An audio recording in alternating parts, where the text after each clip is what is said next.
La Bible déclare, heureux ceux qui habitent dans ta maison, car ils te célébreront encore. Seigneur, le fait que nous habitons dans ta maison, le fait que nous sommes en ces lieux, Seigneur, nous croyons fermement à la louange qui sortira encore de nos bouches et nous te célébrerons encore et encore, Seigneur. Le soutien de notre existence, c'est encore toi, profondeur de la sagesse. Le Dieu véritable. Alléluia. Nous t'élèvons encore. Ce matin, nous t'élèvons encore. Ce matin, nous t'adorons encore. Car tu es digne de notre louange. Digne de notre adoration. Au nom de Jésus. Amen. Acclamez pour Jésus.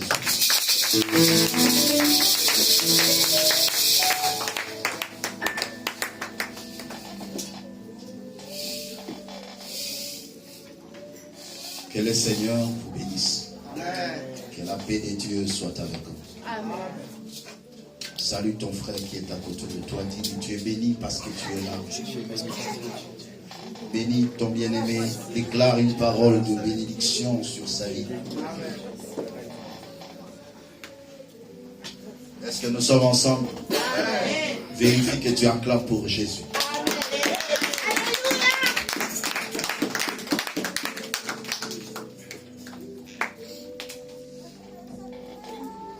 La destinée et l'opportunité.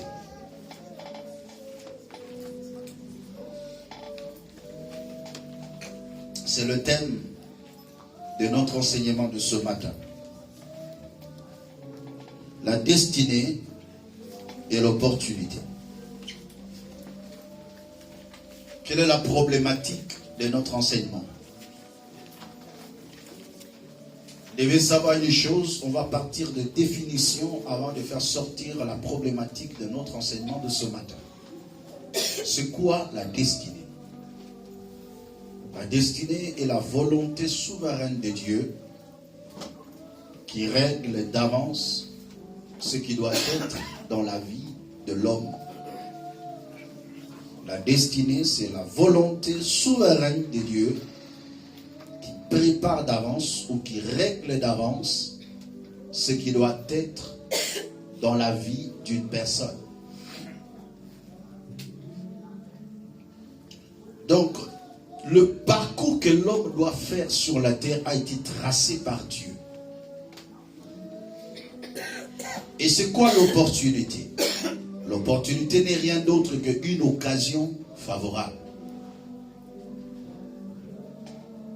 Une occasion favorable. Je vais poser la problématique de mon enseignement. La destinée et l'opportunité.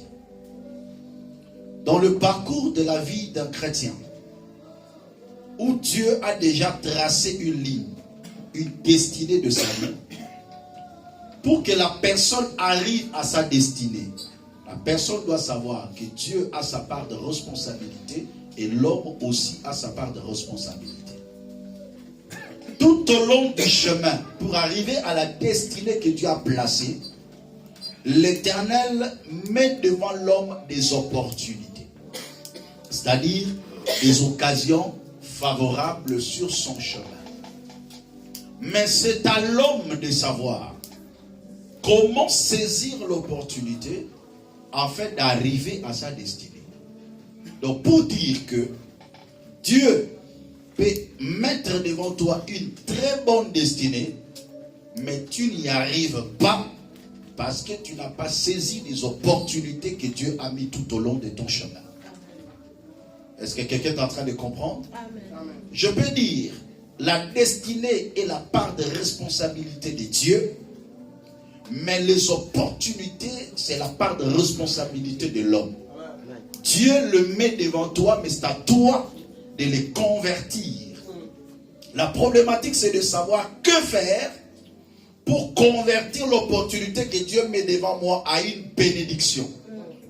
Parce qu'une opportunité manquée, c'est une bénédiction que tu rates dans le parcours.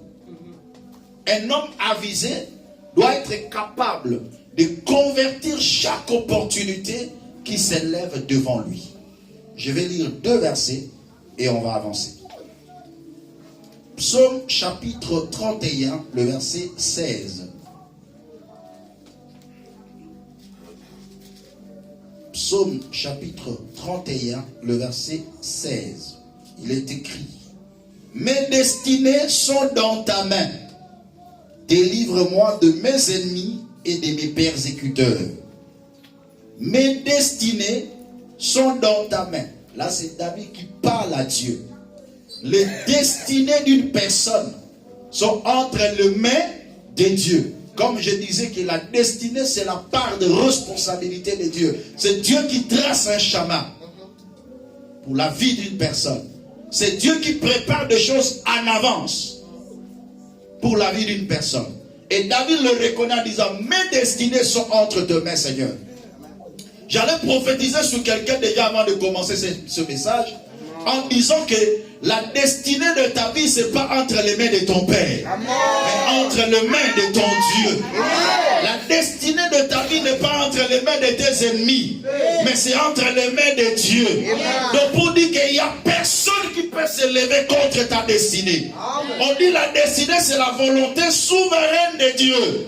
Et la volonté souveraine de Dieu, c'est une volonté irrévocable, inattaquable, irrépréhensible, inchangeable. Car ce que Dieu veut, il le fait. Amen. Et ce que Dieu fait a été toujours parfait. Amen. Mes destinées ne sont pas entre les mains d'une personne. J'aurais peur, je pleurerais si mes destinées étaient entre les mains d'une personne. Parce que je dépendrai de sa volonté. S'il veut que je sois béni, je suis béni. S'il ne veut pas, je ne suis pas béni. Mais cependant, ma destinée est entre les mains de Dieu. Et Dieu veut mon bonheur. Amen. Dieu veut mon progrès, mon épanouissement. Est-ce que quelqu'un peut dire très fort Amen? Amen. Ésaïe 40, verset 27.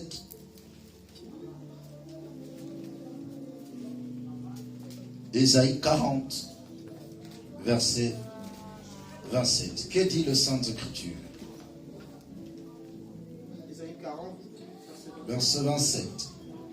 Pourquoi dis-tu Jacob, et pourquoi affirmes-tu Israël? Ma situation échappe à l'Éternel, mon droit passe inaperçu de mon Dieu. Jamais. Pourquoi dis-tu Jacob? Pourquoi dis-tu Israël? Ma destinée est cachée devant l'Éternel. Ta destinée n'est pas cachée devant l'Éternel. Car c'est lui qui est le maître de ta destinée.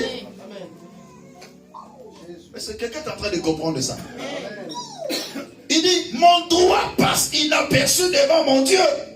Non, non. Ton droit ne peut pas passer inaperçu devant ton Dieu.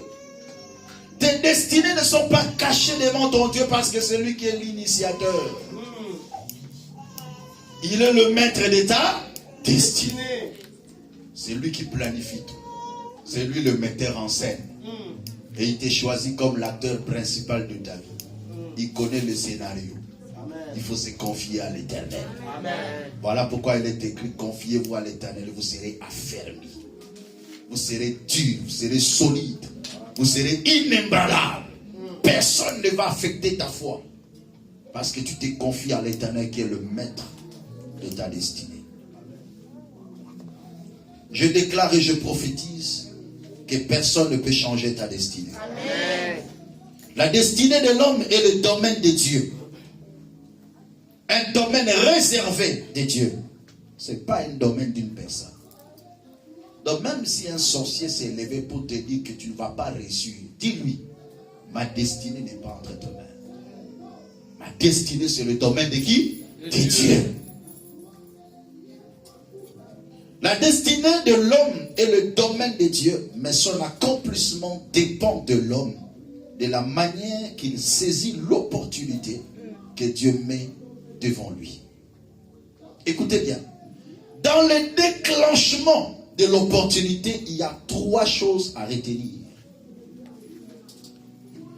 Pour qu'une opportunité se déclenche, ou pour qu'une opportunité soit transformée à une bénédiction, il y a 3 choses qu'il faut saisir. la première des choses, les hommes clés de cette opportunité. Quels sont les hommes clés par qui Dieu utilise pour déclencher une opportunité devant toi? Très important à savoir, je vais le développer. 2. Le milieu clé.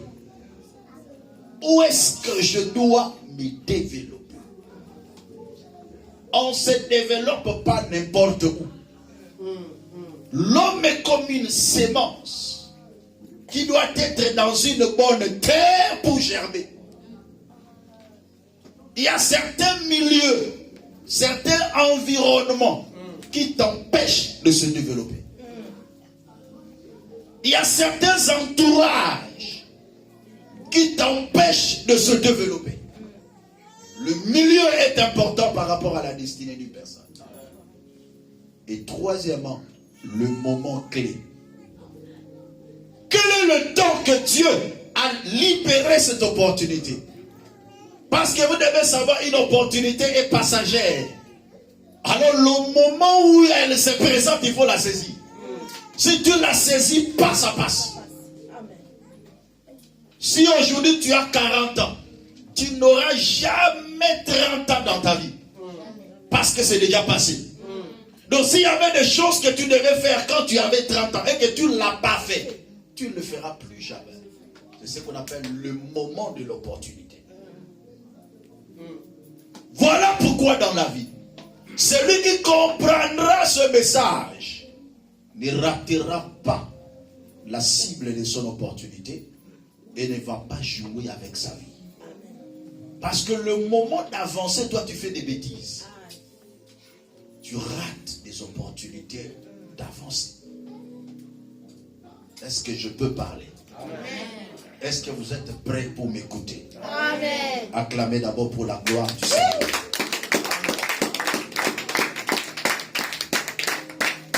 Les opportunités passent souvent inaperçues vis-à-vis de l'homme parce que l'homme a une insuffisance d'information.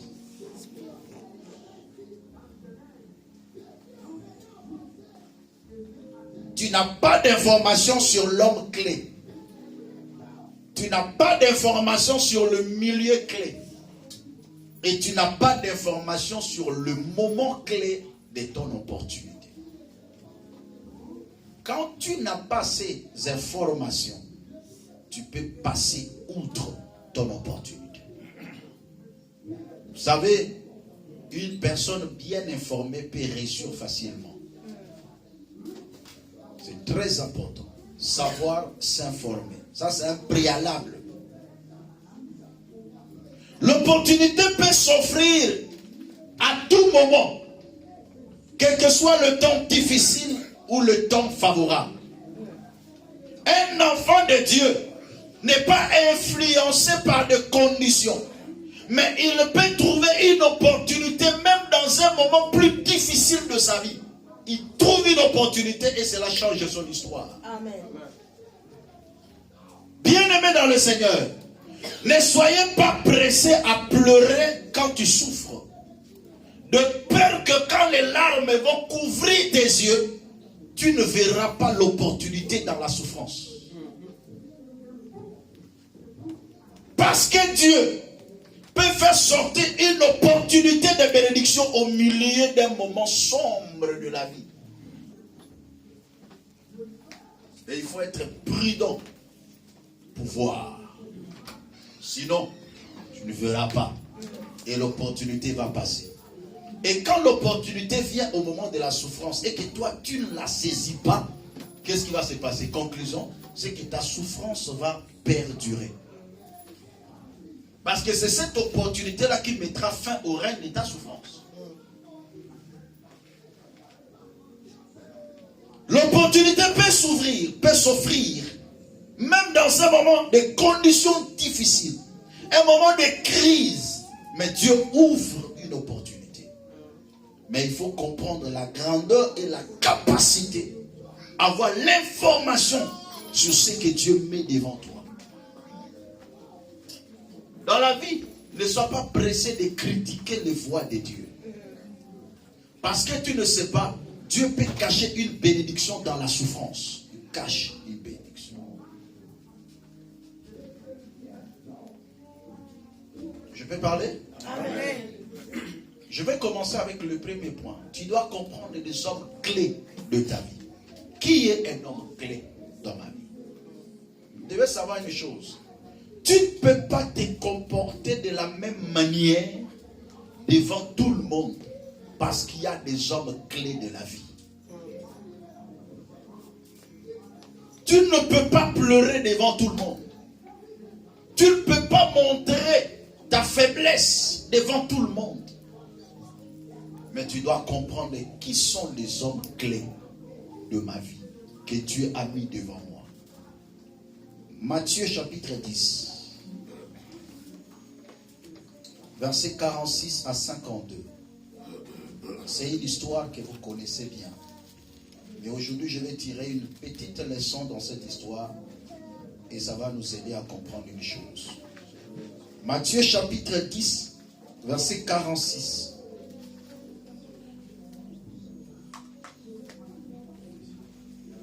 Qu'est-ce que j'ai dit? Marc, excusez-moi. Marc chapitre 10, verset 46 à 52. Ils arrivèrent à Jéricho. Et lorsque Jésus en sortit avec ses disciples et une assez grande foule, le fils de Timée, Bartimée, mendiant aveugle, était assis au bord du chemin. Il entendit que c'était Jésus de Nazareth et il s'est mis à crier: Fils de David, Jésus, aie pitié de moi. Plusieurs le reprenaient pour le faire taire, mais il criait beaucoup plus fort: Fils de David, aie pitié de moi. Jésus s'arrêta et dit: appelez-le. Ils appelèrent l'aveugle en lui disant: prends courage, lève-toi, il t'appelle. L'aveugle jeta son manteau et s'éleva d'un bond, vint vers Jésus. Jésus, prenant la parole, lui dit: que veux-tu que je te fasse? Rabouni, lui répondit l'aveugle, que je recouvre la vue. Et Jésus lui dit: va, ta foi t'a sauvé. Aussitôt il recouvra la vue et suivit Jésus dans le chemin. Amen. Amen. Je vais tirer seulement une petite leçon dans cette histoire. Au milieu de sa souffrance, on dit qu'il était aveugle, il était mendiant. C'est-à-dire des gens qui passaient devant lui. Qu'est-ce qu'il faisait? Il demandait l'aumône, il demandait l'argent auprès de toute personne qui passait devant lui. Dans son moment sombre, il a eu l'information de l'homme clé. Parce que dans l'opportunité, il y a quoi? L'homme clé, le milieu clé et le moment favorable. Il était au bord du chemin. Il a eu l'information que Jésus de Nazareth passait. L'homme clé par excellence, c'est Jésus. Il passait et il cria. Il a saisi l'opportunité. Jésus passe ici. Qu'est-ce qui prouve qu'il passera encore? Parce que Jésus allait de lieu en lieu, de ville en ville, faisant du bien. Donc je ne crois pas qu'il devait passer 2 fois dans cette avenue-là. Donc pour Bartimée, c'était l'unique opportunité pour lui que Jésus passe sur ce chemin. Et la Bible déclare: il était déjà entré. C'est quand il sortait. La Bible déclare: et lorsque Jésus en sortit, donc ça dit, il sortait déjà de Jéricho. Donc l'opportunité passait devant lui. Et c'était la dernière opportunité pour lui. La Bible déclare, il cria très fort: Fils de David. Jésus s'est arrêté. Il dit: appelez-le. Quand il arrive, il a compris que celui-ci c'est un homme clé. Devant tout le monde, il demandait l'argent. Mais devant Jésus, que je recouvre la vie. Parce que tu es un homme clé. demandait l'argent auprès des autres. Mais face à un homme clé, il demande le recouvrement de la vue. Parce qu'en réalité, son besoin n'était pas l'argent. Son besoin, c'était ses yeux. Il avait besoin de voir. Il ne manquait pas l'argent. Parce qu'il était le fils de Timée. Son père était un homme riche dans la ville. Son vrai besoin, c'était les yeux. C'était pas l'argent. Mais au milieu de sa souffrance, il a saisi l'opportunité.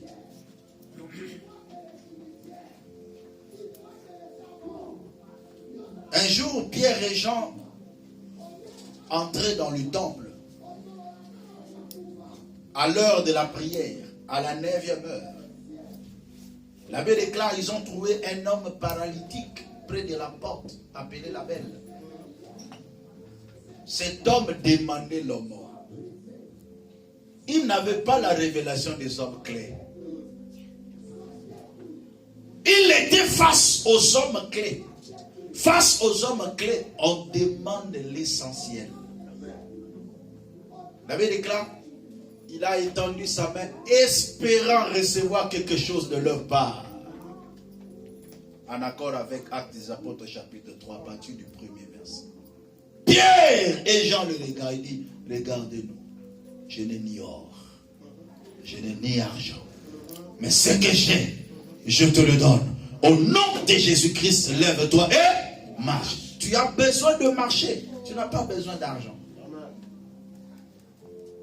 Un homme clé, c'est une personne que Dieu met devant toi afin de te faire sortir dans ta souffrance. Et ce genre de personnes, quand tu as les yeux ouverts sur eux, on les saisit. On ne les laisse pas partir, car ce sont des anges pour toi. Ils peuvent être des hommes physiques comme ça. Ils peuvent même être un païen. Mais c'est un homme clé que Dieu met devant toi pour ta bénédiction. Toi, tu ne sais pas que le corbeau a été un oiseau clé pour Élie, afin de les nourrir. Mais cependant, le corbeau était caractérisé comme un oiseau impur. Mais c'était un canal de bénédiction pour Élie. Moi, je vous dis souvent, je suis contre tous ceux qui disent, quand tu es avec quelqu'un, il parle, laissez-les partir. Il y a certaines personnes, on ne les laisse pas partir. Parce que ce sont des hommes clés pour ta bénédiction. Tu les laisses partir, c'est ta bénédiction qui part. Qui sait que parfois c'est le diable qui a permis que tu les laisses partir? Qui les compréhensions se créent comme ça? Il y a certaines relations, on ne brise pas. Il y a certaines relations, on ne lâche pas. Si tu es convaincu que ma bénédiction est ici, je ne te lâcherai pas. Jacob a vu un homme, il luttait avec lui. Cet homme n'avait pas des ailes, mais c'était Dieu. Il luttait avec lui, il a vu un homme. Il a eu le discernement, il a eu la révélation sur la personne. Il luttait avec lui, il dit, je ne te lâcherai pas jusqu'à ce que tu me bénisses. Il a brisé la voiture de la hanche, il dit, je ne te lâche pas, bénis-moi. Il y a certaines opportunités, on ne les laisse pas passer. La Bible déclare, il a combattu avec l'homme pendant toute la nuit. Quand le lever du jour va se lever, cet homme dit,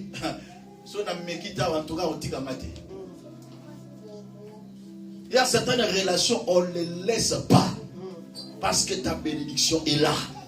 La Bible déclare, s'il y a encore du jus dans la grappe, on ne la détruit pas. Car là, il y a encore une bénédiction.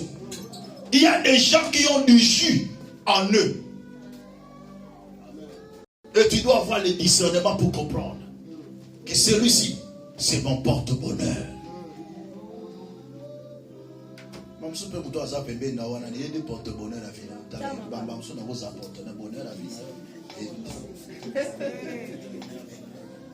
à ah, t'as la bien le bas quoi? Le bas, moi quand nous faisons dire, on a porte-bonheur la vie.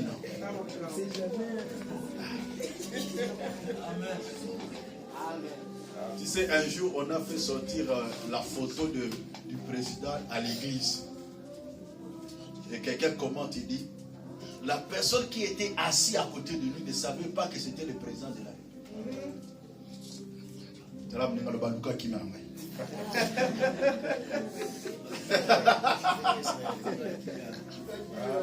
Tala muninga yebisai. Obisa kala ngai.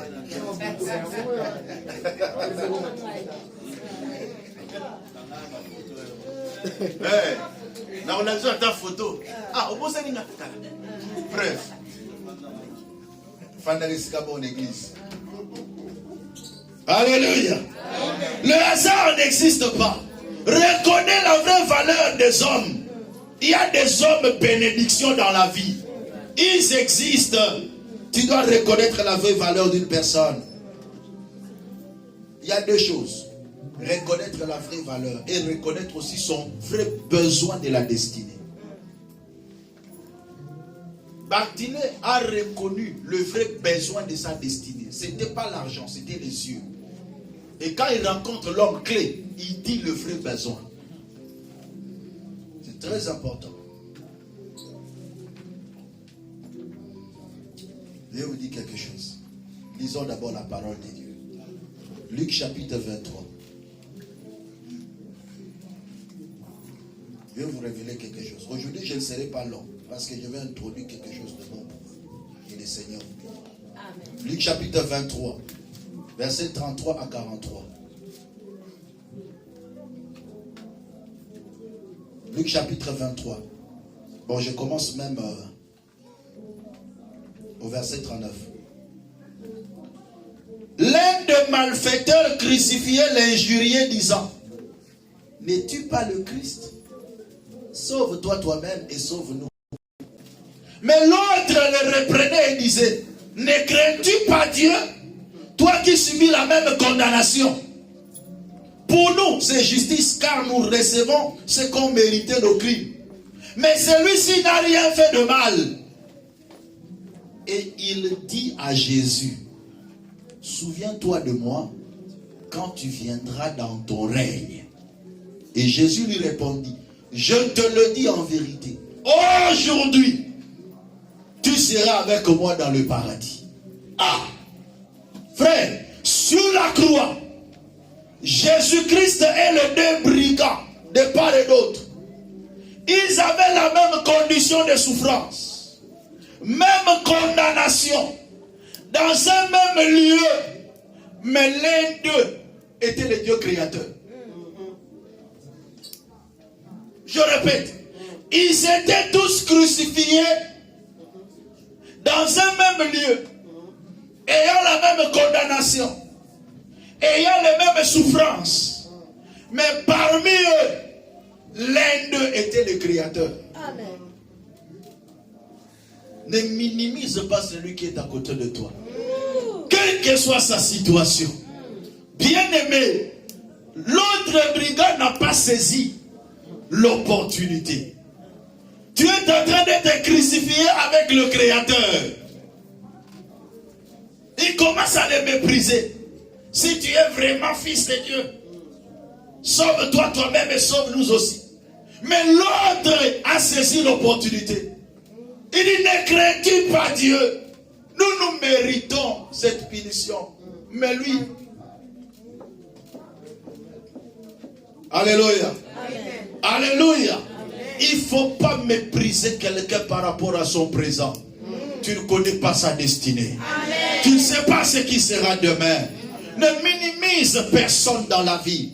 Moi, je dis même dans des relations amoureuses, quand vous sentez que ça ne tient pas, séparez-vous calmement. Parce que tu ne sais pas, la destinée est longue. Le chemin est long. Ne minimise personne dans la vie. Tu ne sais pas la destinée de quelqu'un. Car la destinée est cachée devant un homme, mais se révélée par Dieu lui-même. C'est Dieu qui connaît la destinée de quelqu'un. Tu peux voir quelqu'un maladif aujourd'hui, pauvre, malheureux, mais demain, un grand. Ils avaient la même condition, mais l'un d'eux était le Dieu créateur.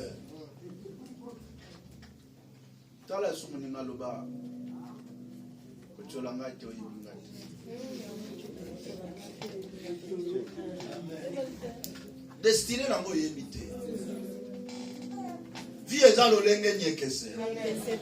De l'homme a-t-il le bokiti. Yébité. Alléluia. Ne minimise personne dans la vie. Accorde de valeur à tout le monde. L'homme de ta destinée peut être une personne faible aujourd'hui. Celui qui a sauvé l'humanité est né dans une crèche auprès des brebis. Mais c'est le Créateur. Il n'avait ni beauté ni éclat pour attirer nos regards. Rien du tout pour attirer nos regards. Mais cependant, il y a toujours un cependant. Une conjonction qui vient inaugurer un autre départ. Cependant, ce sont nos souffrances qu'il a portées. Mutos ont négligé n'entendement pas sa vie na yo. Mutos ont n'a pas maillé n'taboboko la yo. Tala mninga yibise mamsunga ne n'aboboko loko négligé n'atene. Aboboko la yo yo. Na cause la source ya bénédiction na yo. On négligé ngate. Yep sara mninga déjà yibaka. Ozana yo wana yibaka. Alléluia. Nazali zibali pa moni na yo. Amen. Na bobongisa yo lobi tala mninga yibisa avec foi. Lubanga na bobongisa yo lobi. Na kutala suya bénédiction pour na yo. Amen. Ochola ngate lelo. So yo zo zwa lelo mamuki pesa ngai. Olobi oyebite. Amen. Vie ezabo. C'était leur part de responsabilité. Sur la croix, Jésus n'a pas dit que je suis Dieu. C'est moi qui ai la clé du paradis. Mais c'est à toi de discerner, d'avoir la révélation de l'homme clé. Qui a dit à ces brigands que celui qui est à côté de lui a la clé du paradis? Qui lui avait dit? Parce que toute sa vie, il était un brigand. C'est la révélation, l'information. Cet homme avait entendu parler de Jésus. Parce qu'il ne pouvait jamais dire ça s'il n'a jamais entendu parler de Jésus. Et il a été la première personne à inaugurer le paradis, mais c'est un pécheur. Il n'est pas passé par l'eau de baptême. Mais il a saisi l'opportunité. Anyoko na jeune prière idée. Makota lo lavayo. Bonne année. Asimba opportunité. Il y a certaines opportunités qui te passent. Il y a des hommes clés de ta vie qui te passent comme ça. Et tu n'arrives pas à saisir cette opportunité. Saisis l'opportunité pour que ta vie change. C'est très important. Il y a certaines personnes qui ont raté l'emploi de leur destinée. Une affaire de leur destinée. Ils ont raté ça. Pourquoi? Parce qu'ils n'ont pas saisi l'opportunité. Deuxième élément, le lieu ou le milieu clé. Il y a des hommes clés, mais il y a aussi des milieux clés. Dans la vie, pour atteindre ta destinée, tu dois savoir choisir des milieux où tu dois évoluer. Amen. Quand je dis le milieu, je ne parle pas d'un pays, je ne parle pas d'une ville, mais je parle de la fréquentation. Amen. Dis-moi celui que tu fréquentes, je te dirai qui tu es. L'homme est le reflet de sa fréquentation. Tu es une sémence, mais qui tombe dans quelle terre? Parce que pour qu'une sémence germe, cette sémence doit tomber dans une bonne terre. Si ce n'est pas une bonne terre, la sémence ne va pas germer. C'est là où je vais plus entrer en profondeur le dimanche prochain. Mais ce qu'il faut retenir pour aujourd'hui est que à chaque fois que je vais avancer dans ma vie, je dois choisir ceux qui doivent m'accompagner dans cet avancement. Amen. Parce qu'il y a d'autres personnes qui vont t'empêcher d'avancer. C'est très important. Très important. Dans la vie, il ne faut pas s'attacher à une personne qui ne croit pas en toi. Ça, c'est la première des choses. J'en parlerai un jour, le jour où je parlerai sur la connexion. Ne marche pas avec une personne qui ne croit pas en toi. Il constituera comme un obstacle tout au long de ton parcours. Tu ne vas pas atteindre ta destinée. Pourquoi? Parce que tout ce que tu voudras faire, il va te décourager. Non, tu es incapable. Non, tu ne peux pas. Ah, est-ce que tu vas arriver? Mais non. Pourquoi ne dois-je pas arriver? Qu'est-ce qui m'empêche d'arriver? Ceux qui sont arrivés sont des dieux? Non. Et alors, marche avec la personne qui croit en toi, qui te dit que tu es capable, qui t'encourage, qui peut te dire que tu dois avancer, tu dois arriver. C'est ce qui est arrivé chez Bartimée. L'abbé déclare, plusieurs le reprenaient pour le faire taire. Ton problème, tu marches avec les gens qui cherchent à te faire taire, que tu ne t'exprimes pas. Cependant, la bénédiction d'une personne n'est possible que lorsque la personne se vend. Tu dois t'exprimer. Une personne est comme une marchandise qui doit se vendre. Plusieurs le reprenaient pour le faire taire. Mais lorsque Jésus l'appela, ce sont eux-mêmes qui l'ont dit. Lève-toi, prends courage, il t'appelle. Mais pourquoi vous m'avez découragé? Pourquoi vous m'avez découragé? Ne marche pas avec les gens qui te découragent. Marche avec les gens qui t'encouragent. Voilà pourquoi David s'est détourné de son frère. Parce que son frère l'a découragé. Il dit, moi j'irai me battre avec cet homme, avec Goliath. Il dit, non, non, tu ne peux pas. Tu es un petit enfant. Lui, c'est un homme de guerre dès sa jeunesse. Je connais la malice de ton cœur. Je connais ton orgueil. Je ne suis pas orgueilleux. J'ai la vision. Tu vas rencontrer des gens qui vont faire la confusion entre l'orgueil et la vision. Toi, tu as l'ambition de grandes choses. Tu as la vision de grandes choses. Eux n'ont pas de vision. Ils vont te dire que tu es orgueilleux. Pourquoi? Parce que tu marches avec des gens qui n'ont pas la même vision que toi. Tu marches avec les gens qui ne te croient pas. Quand tu dis, moi dans cette nation, je ne serai pas locataire. Dans tel temps, je vais acheter une maison.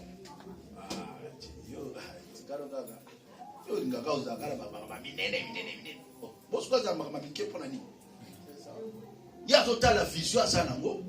Il regarde sa destinée. Mais toi, tu regardes son aujourd'hui. Et tu l'empêches d'avancer. David s'est détourné. Il a dit, qu'est-ce qu'on donnera à celui qui va battre cet homme? Jusqu'à ce qu'il a rencontré la personne clé. Et cette personne l'a mené auprès du roi. Ton problème, notre bénédiction est fonction des personnes clés. Il y a des destructeurs. Il y a destinée. Il faut aller chercher des hommes clés. David s'est détourné même de son propre frère. Son grand frère, il s'est détourné de lui. Jusqu'à ce qu'il a rencontré un homme clé. Et cet homme-là a amené auprès du roi. Et il a reçu l'autorisation pour aller combattre Goliath. Dans la vie, il faut marcher avec des hommes clés. Des hommes qui croient en toi. Certes, il est un enfant, mais il peut faire quelque chose. La façon dont il parle, non, il est convaincant. Il peut faire quelque chose. Marcher avec les gens qui croient en toi.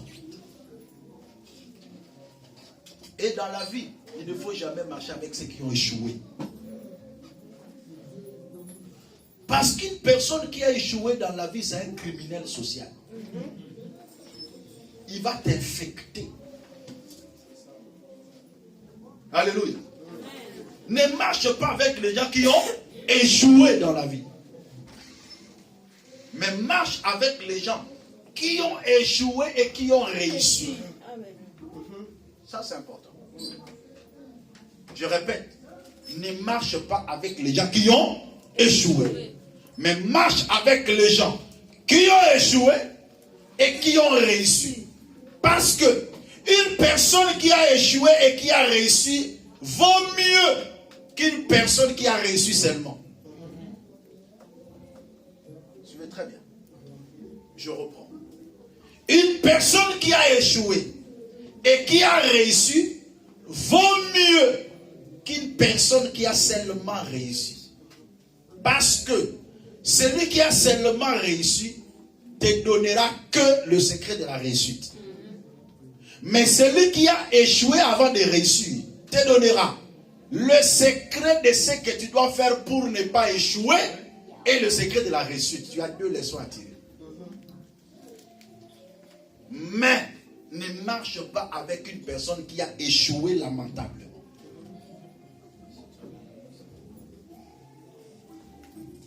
Ça passe? Est-ce que vous comprenez? Très important.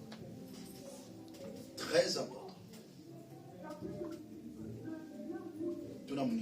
Tu marches avec qui?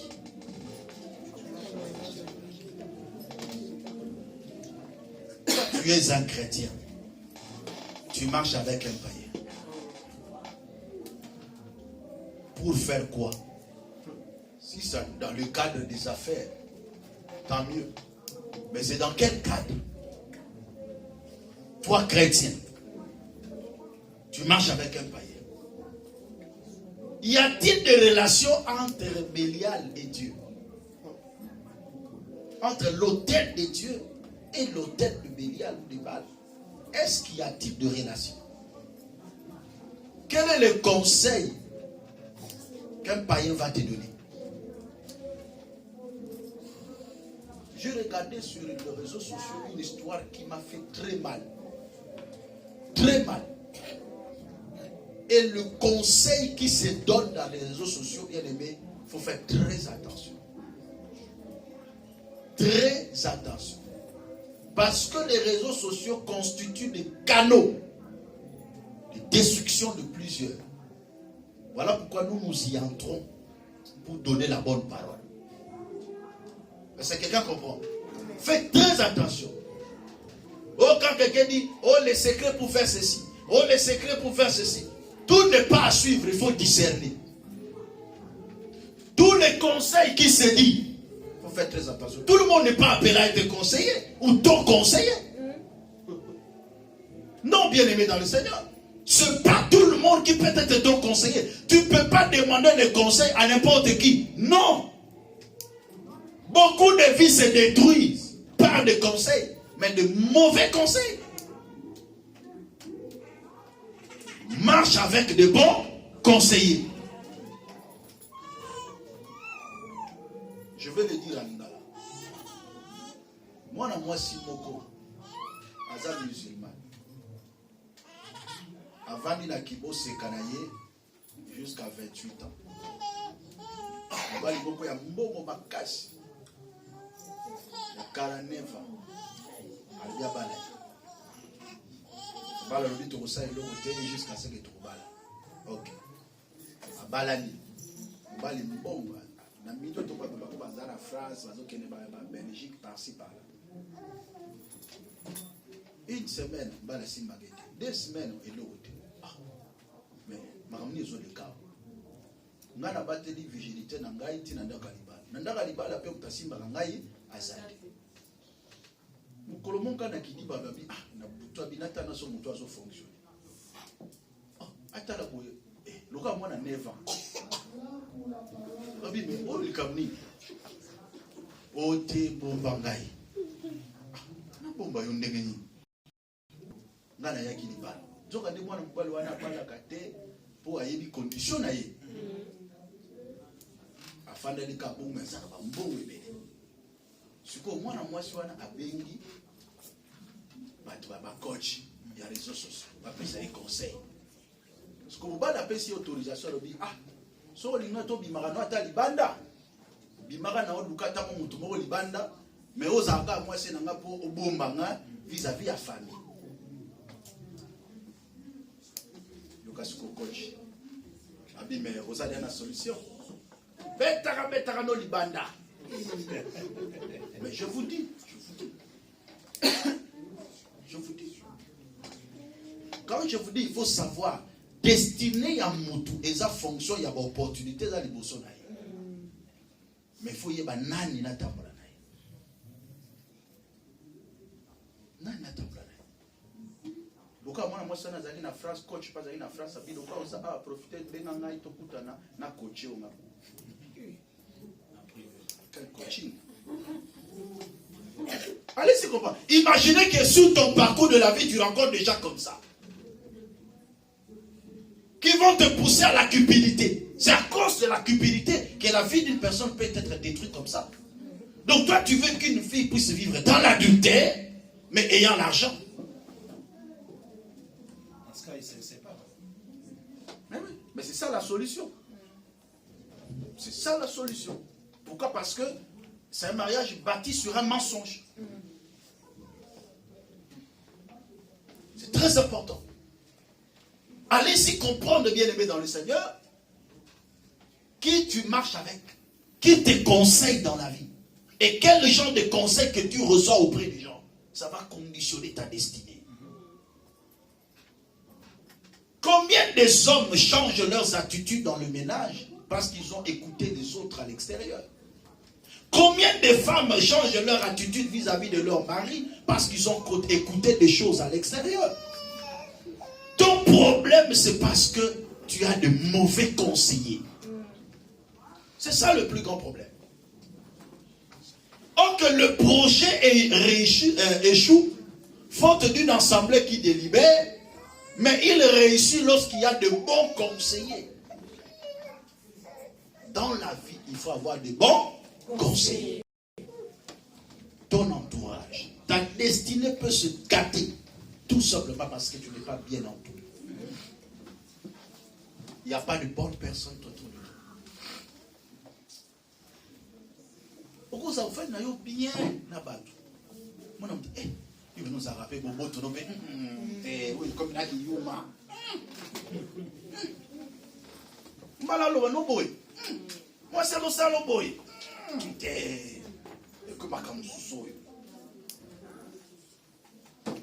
Et quand tu n'es pas mature, tu prêtes l'oreille. Il y a un fond là. Et là, on est au fond les arbres. Aux enfants, la peau détruite, aux enfants, la peau construite. Et ces genres de personnes détruisent des vies. Parfois dans la vie, il faut mener des choses comme tu en es convaincu de faire. C'est très important. Parce que le premier conseil de ta vie, c'est ta conviction de faire quelque chose. Quand tu sens que quelque chose que je fais, c'est bon, c'est alors que tu vas demander un conseil pour approuver. Mais demande au moins à 2 ou 3 pour comparer le conseil. Pour prendre l'équilibre, afin de savoir qu'est-ce que je dois faire exactement. Et non pas d'une manière brute. Tu écoutes un conseil et tu le mets directement en pratique. Tu n'as pas un tamis. Ou yumula ta conseil. Il ça m'inga yumula va conseil.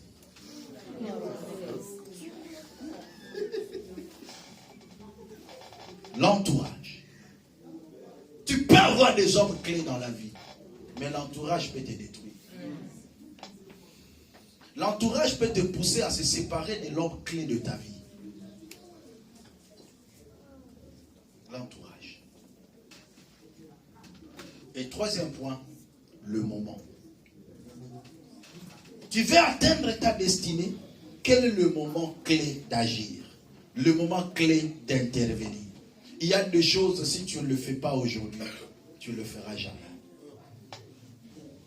La Bible déclare, ne ramène pas à demain ce que tu peux faire aujourd'hui. Je vous le dis en vérité.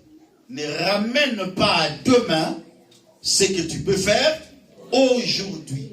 Tu risques de rater l'opportunité. Amen. Tu as le moment d'étudier, Étudie aujourd'hui. Ne dis pas, ah, classe, ça va arrêter. Comme le Rolanga aux autres en train.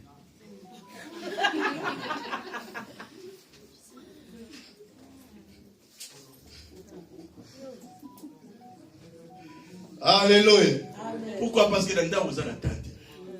Nzela yoana na kaina ozotama. Bozo que ça l'examen. Le temps. Il faut savoir saisir le temps. Amen. Et tout mbaye.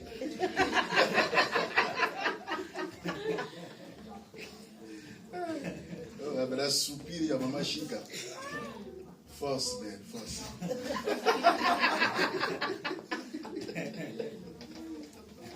Alléluia. Amen.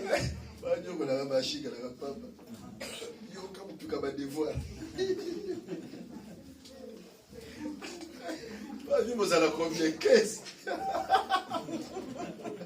Si vous avez Alléluia. Amen. Dans la vie, il faut saisir les temps, les moments opportuns. Donc, s'il faut étudier maintenant, vous qui avez encore l'âge, prenez le temps. Mets du sérieux dans ce que tu fais. Amen. Parce qu'il y aura du temps où tu auras du mal à faire certaines choses. Je vous avais enseigné ici, nous sommes comme des fourmis. Ils préparent leur nourriture en été. Parce que quand l'hiver va venir, il ne va pas sortir. Aujourd'hui, si Dieu te bénit, prépare demain. Tu ne sais pas. Saisis le temps. Fais bien les choses, s'il vous plaît. Que Dieu vous bénisse. Amen. On va prier. Le dimanche prochain, on va continuer. Amen. Vous êtes d'accord avec moi? Amen. Allez, acclamez encore pour la gloire de Jésus. Descends en tête, on va prier Dieu. Dis Seigneur, aide-moi. Je veux saisir les opportunités que tu mets devant moi. Je ne veux rater aucune opportunité sur mon chemin. Prions le Seigneur. Au nom de Jésus. Alléluia.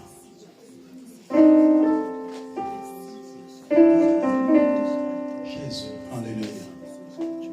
Jésus. Accorde-nous la grâce. La grâce, ô Dieu de gloire, d'arriver à notre destinée que tu as prévue pour nous, Seigneur. Accorde-nous la grâce de saisir les opportunités que tu mets devant nous, Seigneur. D'avoir des révélations sur les hommes clés, sur le moment et le lieu que nous devons évoluer, Seigneur. Permets-nous, Seigneur, de rencontrer des hommes de notre destinée. Des hommes et des femmes que tu te choisis, ô Père, afin de nous épauler, afin de nous soutenir pour arriver à l'accomplissement de ce que tu as prévu pour nous, Seigneur. Loin de nous, Seigneur, toute influence de monde satanique. Loin de nous, toute attaque de monde sorcellérique. Au nom puissant de Jésus. Loin de nous de mauvaises personnes. Loin de nous de mauvaises influences, Seigneur. Au nom puissant de Jésus. Yahweh, nous te prions pour que tu nous fasses grâce de rencontrer de bonnes personnes. De bonnes personnes sur notre chemin. Aide-nous à rencontrer de bonnes personnes. Aide-nous à rencontrer de bonnes personnes. Oh Dieu de roi, nos destinées sont entre tes mains. Permets-nous d'arriver, Seigneur, de vivre l'accomplissement de nos destinées, Jésus. Rabo shade karebo sande de gloria barabasa. Idaramana robo sakaraba